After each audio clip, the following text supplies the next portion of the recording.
इस वीडियो में हम बात करने वाले हैं रॉबर्ट ग्रीनी की एक book the law of human nature के बारे में।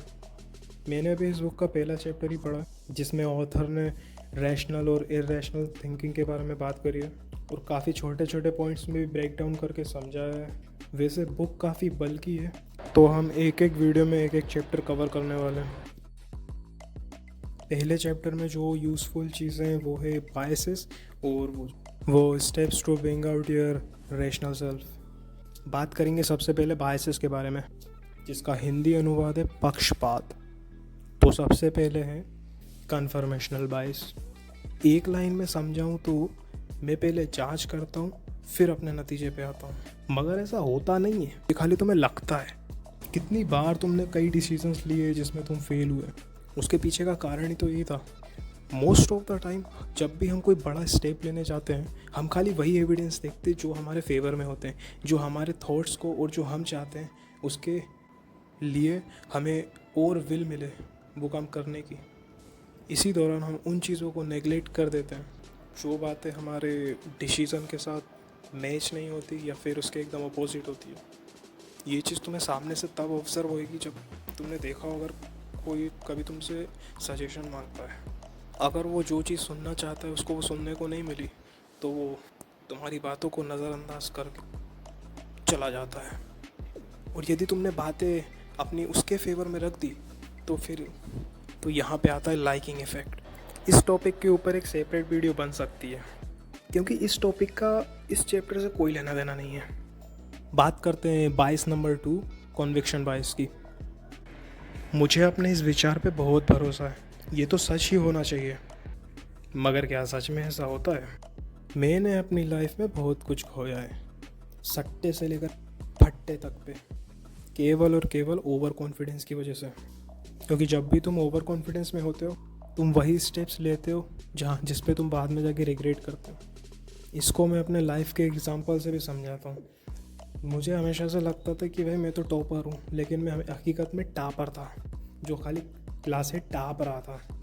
और ये बात मुझे तब पता चली जब मैंने जेई का एग्ज़ाम दिया कि मैं एवरेज के भी नीचे था, क्योंकि जो पढ़ाई मैंने करी वो सिर्फ रट्टाफिकेशन थी।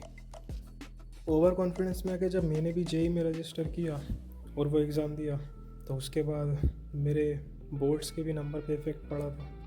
अगर मैं जेई की प्रेप ना करता और केवल बोर्ड्स पे फोकस करता भले ही रट्टाफिकेशन के साथ तो नंबर ठीक ठाक आ सकते थे।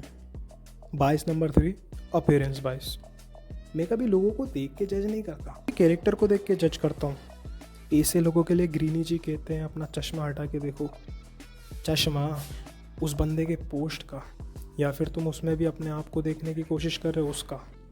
यहाँ पे लगता है ऑथोरिटी बायस कि जो आदमी किसी बड़े पोस्ट पे बैठा है, मतलब किसी बड़े पद पे बैठा है, तो उसके लिए रिस्पेक्ट ऑटोमेटिकली बढ़ जाती है।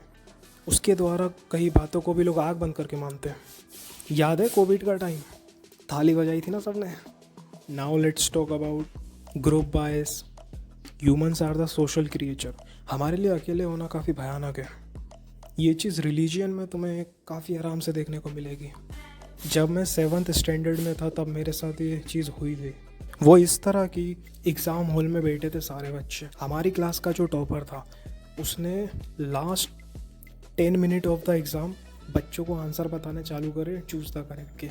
बच्चों ने बिना सोचे समझे सब लिख डाला जो उसने बोला। भेड़ों के अंदर मैं भी था। मेरे दिमाग में एक बार आया कि शायद ये कुछ गलत बता रहा है, मगर मैंने उस पर ज़्यादा ध्यान नहीं दिया क्योंकि बाकी बच्चे भी वही लिख रहे थे। घर जाके मिलाने पे 5 में से 3 गलत निकले। ऐसा हुआ क्यों? मुझे तो ये भी पता था शायद ये गलत बता रहा है। कारण यहाँ पे ग्रुप बायस था प्लस लेस टाइम। ग्रुप बायस इसलिए क्योंकि मुझे लगा सब बच्चे जब वही कर रहे हैं तो गलत कैसे होगा, मैं भी वही कर लेता हूँ। और उस टॉपर पे लगा था ऑथोरिटी बायस कि अरे भाई ये बच्चा बोल रहा है सही ही होगा। और इन सब बायसेस से हमें बचना है। Last but not the least, blame bias. मैं अपने जीवन में हुए अनुभवों और गलतियों से सीखता हूँ। अच्छा, सच में? जरा एक बार सोच के देखो तुम कितनी बार एक ही गलती दोहराते हो। किसी गलती को तुमने एक छोटे लेवल पे करा, फिर अगली बार उसी गलती को तुम और उससे बड़े स्तर पे करोगे। और ये साइकिल तब तक चलेगी जब तक अंदर से एकदम इररिस्पॉन्सिबल रहोगे अपने ही एक्शंस के लिए। मान लो तुम कहीं घूमने गए, तुम्हें कोई चीज़ पसंद आई, तुमने ख़रीद ली, बाद में तुमने रिग्रेट करा कि नहीं खरीदनी थी, फालतू ही पैसे वेस्ट करे मैंने। इसका रीज़न भी यही है क्योंकि तुम अपने आप से कभी पूछते नहीं हो कि क्या ये चीज़ सच में मेरे लिए ज़रूरी है भी कि नहीं, इसके बिना भी मैं अपने उस काम को एफिशिएंटली कर सकता हूँ कि नहीं।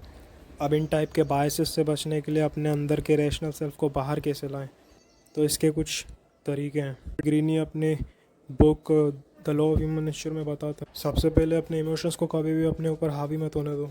जब भी तुम हैप्पी, सैड या एंगर एक्सेट्रा किसी भी तरीके के इमोशंस में रहकर सोचते हो, तभी बायसेस सबसे ज़्यादा इफेक्ट करते हैं। तो इनसे बचने का तरीका है कि अपने आप को न्यूट्रल रखो emotional basis. Second thing is अपने इमोशंस के रूट कॉजेज़ को पता करो।